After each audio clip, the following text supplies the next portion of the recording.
Good evening, ma'am. This is Lawrence P. Torres from section BSIT 1D, and this video is summarized for the video blog. Ano ba ang set? Ang set ay koleksyon ng mga bagay na malinaw at magkakaiba. Pwede itong numbers, prutas o kahit mga tao.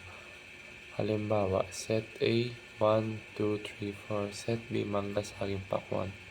At mga operation ng set. Ito yung mga operation ng set: union, intersection, complement. Relations naman. Ang relation ay connection ng elements mula sa dalawang set. Tatlong klase: reflexive, symmetric, transitive. So sa reflexive is lahat related sa sarili niya. Ang tao ay laging related sa sarili niya. Sa symmetric, kung si A related kay B, dapat si B related din kay A.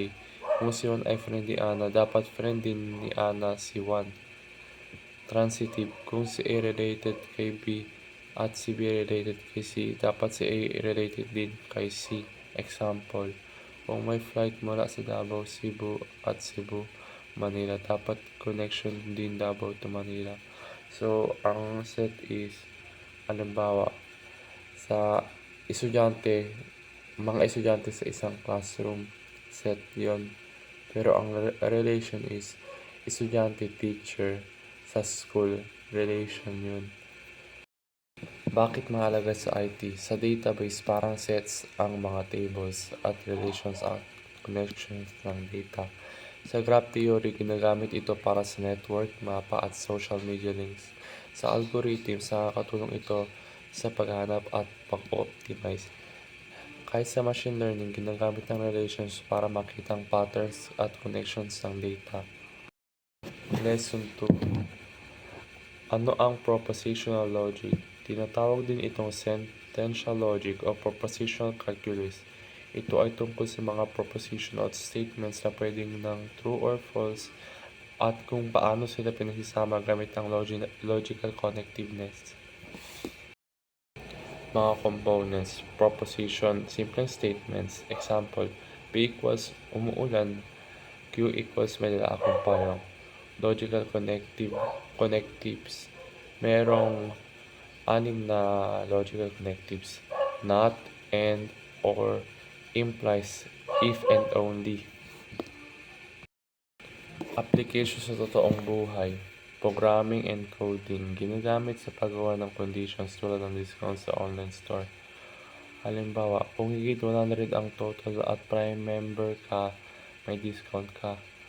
Circuit design. Ginagamit ang logic sa paggawa ng electronic circuits tulad ng AND, OR, and XOR gates. Binary operations. Merong 6 na binary operations.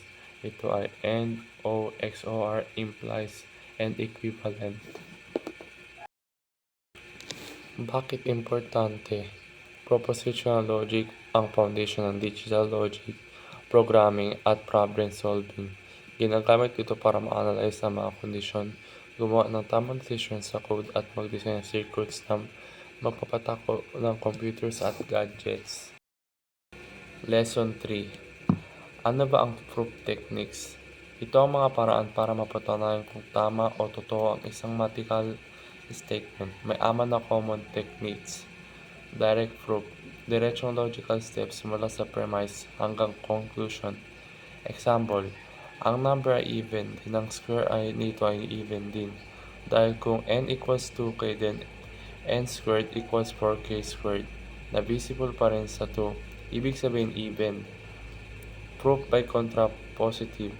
Imbes sa original statement ang patunayan, ang contrapositive ay pinakita. Example, n squared ay even, then n ay even. Ang contrapositive, kung n ay odd, then ang n squared ay odd. Nakita natin na tama ito, kaya proven. Proof by contradiction. Assume natin ang kabaligtaran tapos hanapin ang contradiction. Example, walang pinakamaliit na positive rational number. Kung meron, sabihin natin R, then may mas maliit pa which is R2. Contradiction. Kaya wala talagang smallest rational number. Mathematical induction. Ginagamit para patunayan ang statements na true sa lahat ng natural numbers. Steps. Base case plus inductive step. Example, 1 plus 3 plus 5 plus dot dot plus 2n minus 1 equals n squared. Sa base case, tama sa inductive step. Pinakita kung totoo sa k, totoo rin sa k plus 1 kaya proven for all n. Bakit mahalaga sa IT? Algorithm validation, correctness and safety, efficiency, formal verification, debugging. Sa algorithm validation is nakakasiguro na tama tayo at reliable na algorithms bago gamitin. Correctness and safety, maiwasan ang bugs lalo sa critical system, banking, security, and healthcare. Efficiency, proofs tumutulong i-check time at space complexity. Formal verification, tinitiyak ang software sumusunod sa requirements. Debugging, nakakatulong sa pagganap ng logic, errors at bugs. Lesson 4. Basic counting principles. Multiplication rule. Kung may sunod-sunod na choices, imumultiply mo sila. Example, gumawa ka ng password na may 1 capital letter plus 1 small letter plus 1 digit. Total, 26 times 26 times 10 equals 6,760 passwords possible. Addition rule, kung may exclusive ang choices, i-add lang.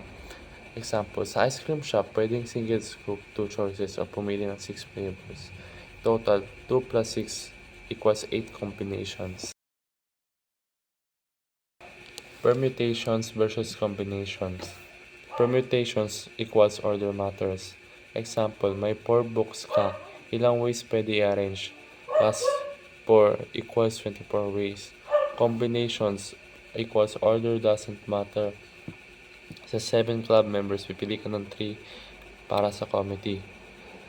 35 ways. Applications ng combinatorics.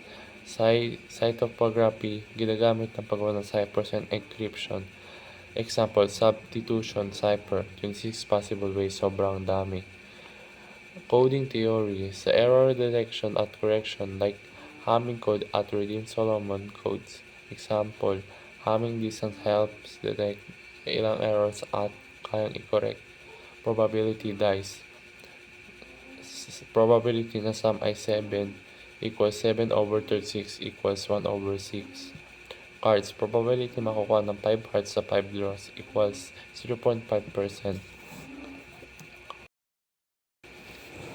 Combinatorial cryptanalysis. Ginagamit din ang counting para makailang possible attacks sa ciphers.